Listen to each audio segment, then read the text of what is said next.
Fala pessoal, aqui é o Heraldo da Liberta Global. É um prazer estar aqui nesse vídeo contigo. Esse vídeo é um vídeo de lançamento de um programa novo que vai ao ar no nosso canal do YouTube, da Liberta Global. O programa chama Papo Global.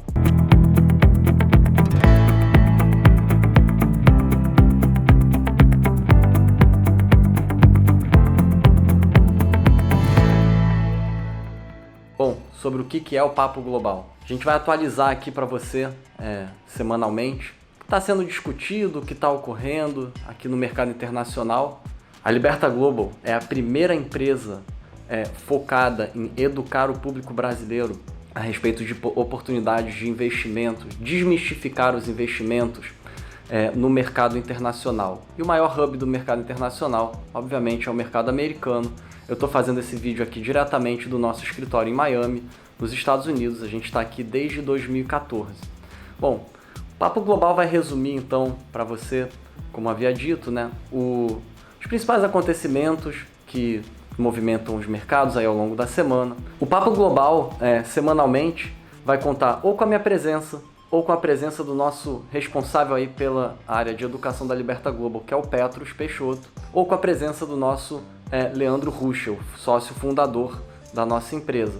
Também contaremos com a presença de convidados, sempre que pudermos, sempre que fizer sentido, sempre que conseguirmos aí trazer convidados que agreguem, que adicionem nos nossos vídeos aí semanais. Fico muito contente em voltar ao YouTube com maior recorrência através desse programa chamado Papo Global. Então, se você está assistindo esse vídeo aqui e ainda não segue a gente tem o nosso canal no YouTube, na Liberta Global.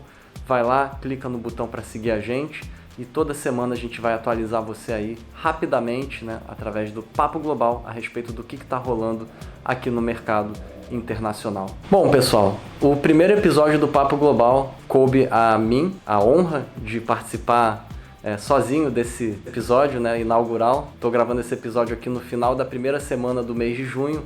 Ao longo do ano de 2021, estamos quase na metade do ano, muita coisa já aconteceu, muita coisa ainda está para acontecer, mas na nossa percepção a gente observa que o assunto inflação ainda persiste, talvez nas discussões, enfim, é o que a gente observa, Então optamos aí por escolher como tema inaugural para o nosso primeiro episódio de Papo Global, qual estou tendo a honra aqui de apresentar, o tema da inflação, que é um tema que eu costumo ser, convidado para canais, convidado para lives, escrevo sobre. Então acredito que podemos aí entrar num assunto que está gerando muita confusão para o pessoal. O objetivo desse episódio inaugural, do primeiro episódio hoje, é comentar a respeito da inflação com um ponto de vista analítico, de dados, e ao mesmo tempo juntar esse assunto com outros assuntos derivados que fazem sentido e que envolvem o tema. Então vamos aí para a primeira pergunta.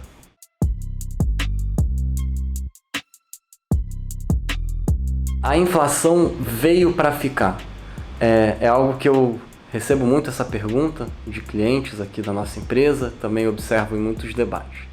O que é a inflação veio para ficar? Primeiro, a forma como a inflação é medida em diversos países é através de uma cesta de consumo. Existem diversas formas da gente medir a inflação, mas no final do dia, cada um tem a sua inflação. Talvez a inflação em commodities seja comum a os que utilizam essas commodities, como por exemplo a gasolina. Mesmo assim, o preço da gasolina ele vai variar de região para região no mesmo país, às vezes na mesma cidade. Então é muito difícil que exista uma definição de inflação. Inflação é um termo subjetivo. Inflação poderia ser resumida ao simples aumento do preço de um produto. Bom, veio para ficar. Então, o termo veio para ficar significa, na linguagem de mercado, trata-se de uma inflação persistente ou trata-se de uma inflação transitória? Que é algo que aí o Banco Central americano, o Fed, tem batido na tecla que a gente está lidando com uma inflação transitória, ou seja, uma inflação que é momentânea. Então vamos discutir o veio para ficar e a questão transitória. Bom, o que aconteceu nos últimos meses nas cadeias de logística e em relação aí à produção de commodities? Porque a commodity ela precisa ser produzida. Não adianta você considerar que a commodity é apenas a commodity. A commodity ela tem que ser extraída, minerada, plantada e depois ela vai para alguma indústria que produz ela, que refina ela, que trabalha ela, que colhe ela, que comercializa ela. Então, no ano de 2020, quando a pandemia chocou, né, a economia global e os mercados, muitas dessas empresas que são da área industrial, da área de manufatura, etc., optaram por reduzir o que a gente chama de capacidade industrial, que é basicamente dentro de uma indústria você pode produzir até X unidades, mas você pode reduzir o seu custo variável. O custo fixo é mais difícil de reduzir. Então essas empresas cortaram o custo variável porque nos primeiros 3 meses aí da pandemia, ainda havia muita incerteza, o tema era deflação. E na época não tinha ninguém falando que a deflação era persistente. Então por que agora a gente tem muita gente falando que a inflação é persistente? Bom, conforme os meses se passaram, as pesquisas a respeito do Covid, a respeito das vacinas, cada país adotou uma política de reabertura. Nos Estados Unidos a gente observa políticas de reabertura sendo discutidas a níveis estaduais. Então a gente tem aí o que a gente chama do trade de reabertura, aonde conforme as economias vão normalizando, entre aspas, então as pessoas voltam a consumir, voltam a ter uma vida possivelmente mais próxima ao que a vida era antes de março do ano passado. E a gente tem um problema. As empresas cortaram o custo variável e diminuíram a sua capacidade de produção. E as pessoas, nesse intervalo, elas guardaram dinheiro, elas receberam auxílios monetários, tiveram lucros em investimentos, cada caso é um caso. Essas pessoas têm o desejo de consumir. Muitas pessoas aí repensaram muito sobre a vida, pessoas se mudando de apartamentos para casas e etc. E então houve aí um aumento na demanda, né, principalmente por construção, por carros, ao passo que teve uma diminuição na demanda por turismo, entretenimento, etc. Se as empresas reduziram a sua capacidade de produção e de um dia para a noite a demanda por materiais de construção e outros materiais que envolvem commodities, ela aumenta, então a gente tem um problema de oferta. E esse problema de oferta é o seguinte: quanto menos gente está ofertando e mais gente está demandando, maior é o preço de um produto, independente de ser uma commodity ou não. E aí a gente pode adicionar outros problemas que a gente observou, né? Parece até uma ironia do destino, quando houve uma nevasca histórica no estado do Texas, que é onde existe a maior concentração dessas empresas industriais que pegam a commodity e refinam e trabalham a commodity. Então o ano já começa com o trade de reabertura, uma expectativa de uma recuperação galopante aí, né? Uma recuperação forte. E aí temos um problema no Texas, onde várias fábricas, né? Por exemplo a da Toyota, né? Um exemplo que me veio à cabeça, não tem como voltar ao normal, porque aquele um mês que ficou fechado por causa da nevasca, acabou a energia, etc. O Texas não é um estado preparado para um tanto de neve como o que ocorreu, não ocorria há mais de 100 anos. Essas fábricas elas demoram para normalizar a produção, porque é tudo uma cadeia de logística, tudo robotizado. Você tem o insumo, você tem os robôs, você tem os funcionários, e as empresas têm que tomar decisões que impactam o seu balanço. Então no momento que tem a nevasca você corta o insumo, então o fornecedor de insumo vai arrumar outro cliente e etc. Então esse é um exemplo pontual do Texas, tá? Que adiciona aí mais fermento no bolo. Teve também a questão do canal de Suez, né? Um importante canal por onde navegam navios que carregam insumos, commodities, que ficou travado, ficou bloqueado. Até agora esse problema possivelmente persiste. E aí a gente tem também uma outra questão, que é a falta de transparência na China. Ninguém sabe ao certo como está a economia chinesa. Ninguém sabe ao certo nem quantas pessoas morreram com o Covid na China. Então, a gente observa alguns dados, a gente vê que tem um excesso de estoque de aço na China, mas a gente também observa alto nível de defaults, né, de calote nos bonds de empresas de construção civil na China. Então fica muito poluído o ambiente para a gente fazer uma leitura a respeito do minério de ferro, a respeito do aço, a respeito do cobre. Os semicondutores, talvez aí um caso mais interessante, os semicondutores hoje são usados em tudo. Então, no seu celular, ou no seu computador, ou na sua televisão que você está assistindo esse vídeo, precisa de semicondutor. O semicondutor utiliza aí algumas commodities. O cobre é uma delas, a platina, etc. Então, esses tiveram um aumento de demanda, né, absurdo desde o momento da pandemia. Mais gente em casa, né, compra um iPad, compra não sei o quê. Enfim, cada caso é um caso. O milho, a soja, a gente observou quebra de safra em países importantes como o Brasil, com enchente no Paraná, quebrando uma safra do milho. A safra do milho continua complicada no Brasil, complicada na Argentina, complicada nos Estados Unidos. Enfim, então, se a gente fosse fazer uma média das médias e comentar o tema, eu diria: apenas observar o aumento de preço de commodities, tendo em vista esses choques de oferta e essas questões pontuais que afetam cada commodity no seu universo, a gente não pode concluir que a inflação ela foi gerada pura e simplesmente pela impressão de dinheiro. Por mais que na teoria faça sentido essa conclusão, e eu não julgo aqueles que acreditam que em algum momento essa postura de política monetária e de política fiscal possa de fato gerar algo nessa direção, a gente também tem forças deflacionárias muito grandes no mundo hoje. Por exemplo, um excesso de endividamento recorde corporativo no mundo de 7 trilhões de dólares.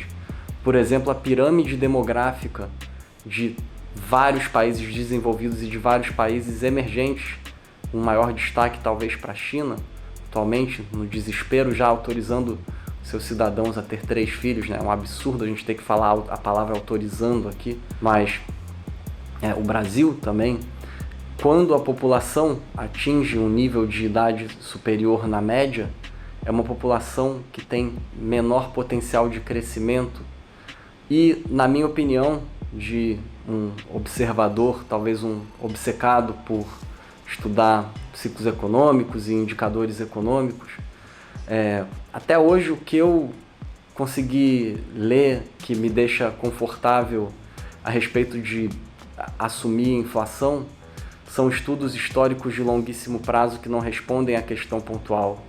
E esses estudos apontam o seguinte: os momentos mais inflacionários aqui nos Estados Unidos foram momentos onde a população era jovem, o pleno emprego estava em vigor, né? Então muitas pessoas trabalhando, as pessoas trabalhando, elas vão consumir.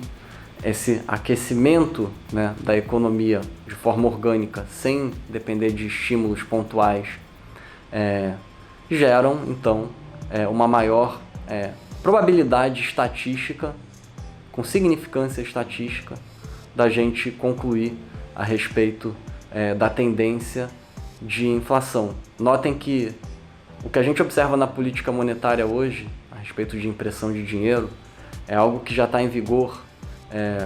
A dinâmica, né, já está em vigor desde o início do século. Pegou muita força na crise de 2008, pegou muita força no ano passado, né, com o Covid. Mas notem que nesse período, nos últimos aí 20 anos da economia americana, a inflação foi muito baixa, né, à exceção do período pré-bolha da Nasdaq, antes ali em 99 e 2000. Para vocês terem ideia, o último ano do governo Trump, com o pleno emprego atingindo aí o menor desemprego da história, incluindo minorias, né, que é algo que hoje em dia o pessoal adora falar, mesmo com essa economia com o desemprego lá embaixo, com dificuldade de contratar, a inflação não passou de 2,5% no ano de 2018, 2019. Na minha opinião, é muito complicado de se resumir a respeito da inflação de forma teórica, de forma passageira. Existem diversas variáveis aí que a gente não tem nem como explicar em apenas um vídeo, que envolvem o encanamento, entre aspas, de todo o mercado financeiro, que além da questão inflacionária ainda coloca muita pressão em qualquer decisão de política monetária que tente compensar uma suposta inflação de curto prazo através do aumento de taxas de juros. Então, para resumir esse tópico tão importante, a forma como eu enxergo a pergunta de inflação é a seguinte: havendo de fato uma forte recuperação econômica, uma retomada do emprego a níveis similares ou talvez superiores aos observados no ano de 2018 e 2019, somado aos choques de oferta nas cadeias de logística e de transporte de produtos e insumos, aí eu acredito que a gente vai ver uma inflação durando alguns anos a mais do esperado. Porém, eu até agora, no mês de junho, eu observo uma recuperação econômica aqui nos Estados Unidos, em alguns outros países, mas eu não observo uma recuperação econômica com tendência ou potencial de voltar ao ritmo que a economia estava antes da pandemia. Portanto, se você está preocupado com inflação, você também deve estar preocupado com o crescimento econômico. Pense nisso como se isso fosse uma matriz. Crescimento econômico, positivo e negativo. Inflação, positiva e negativa. Existem 4 quadrantes. Momentos onde o crescimento econômico é positivo e a inflação é positiva. Momentos onde o crescimento econômico é positivo e a inflação é negativa. E o mesmo vale quando o crescimento econômico é negativo. Os principais quadrantes para um mercado desenvolvido como o americano, dólar, reserva global, eles vão estar sempre entre o quadrante 1 e 3 e se movimentando entre o quadrante 2 e 4 em transições trimestrais e reajustes no mercado. No mercado emergente, como o Brasil, que depende aí de importações e aonde várias empresas e o governo possuem dívida em dólar, aí já é diferente, porque você pode ter momentos de recessões econômicas e inflacionárias, o que é muito mais complicado para o Banco Central entrar em ação. Então, esse tema, quando você olha a taxa de câmbio e você pensa, bom, eu quero investir no exterior, lembra que um aumento de inflação aqui nos Estados Unidos, ele aumenta a taxa de juros longa do Tesouro. E aí, a taxa de juros longa de países emergentes tem que acompanhar. Então, o efeito ele é um efeito global, porque o dólar é a moeda de reserva global. E aí, se você, classe média alta, classe alta no Brasil, talvez você não perceba, mas a sua cesta de consumo ela é altamente atrelada a importações. Importações são marcadas em dólar. Então, um aumento de inflação aqui nos Estados Unidos, ele vai afetar provavelmente a inflação de quem tem essa cesta de consumos no Brasil. Então você vai também sentir um aumento de inflação aí. Como que você pode sentir com menos efeito esse aumento de inflação? Talvez se o Banco Central brasileiro aumentar os juros e o Banco Central americano não aumentar os juros para arrefecer esse diferencial. E aí a gente consegue medir isso através aí dos contratos futuros de swap entre real e dólar, que costuma ser uma excelente proxy de direção do câmbio. Então, não caiam nessa de acreditar que é o Paulo Guedes, é o Bolsonaro, é o Roberto Campos. Na maioria das vezes, esses efeitos globais têm muito mais poder de explicar variações observadas no mercado financeiro brasileiro do que temas pontuais. Mas, infelizmente, eu observo um padrão de comportamento quase que comum e abrangente na mídia financeira brasileira, onde eles sempre tentam colocar em evidência os acontecimentos domésticos. Porém, só acontecimentos domésticos de grande magnitude são capazes de movimentar, por exemplo, a eleição de 2022, né? A gente observa o que acontece com os nossos vizinhos. Então, não tenham pânico com inflação até que existam evidências. E a melhor evidência que pode existir, estatisticamente, é um crescimento econômico. Então, aproveite para pensar em talvez diversificar a sua carteira de investimentos. Você não precisa diversificar e já começar a investir agora, mas aproveitar variações cambiais, diferenças de política monetária, aumento de juros no Brasil e manutenção de juros aqui nos Estados Unidos, talvez beneficiando o real temporariamente, e vá pensando aí numa forma de diversificar seus investimentos. E aí o alerta final, talvez mais interessante, seria o trade de commodities, que funciona na teoria e na prática como um hedge para a inflação. Ele é um trade com bastante utilidade numa alocação de portfólio, isso é inegável. Mas a gente tem dois problemas. Primeiro, que cada commodity ela vive no seu universo e pode ser manipulada, principalmente pela China, se a gente estiver falando de commodities industriais, por questões de tempo, né? Se a gente estiver falando de commodities alimentares. Claro que a gente não está falando de manipulação, e sim de situações aleatórias. E a segunda questão é a seguinte: sem crescimento econômico, uma mudança na perspectiva da recuperação econômica global revisada para baixo pega em cheio as commodities cíclicas. Eu tenho observado muita gente montando portfólios com pesos em commodities cíclicas altíssimos. Então, se você está assistindo esse vídeo aí e você tem uma carteira pesada em commodities, bota um stop. E aí, de brinde aqui, né, para a gente encerrar o tema, os mercados emergentes eles têm uma correlação muito forte com as commodities, tá? Então, não existe esse negócio de agora é a vez do Brasil, agora é a vez da África do Sul, ou do Chile, ou do México, ou da Austrália.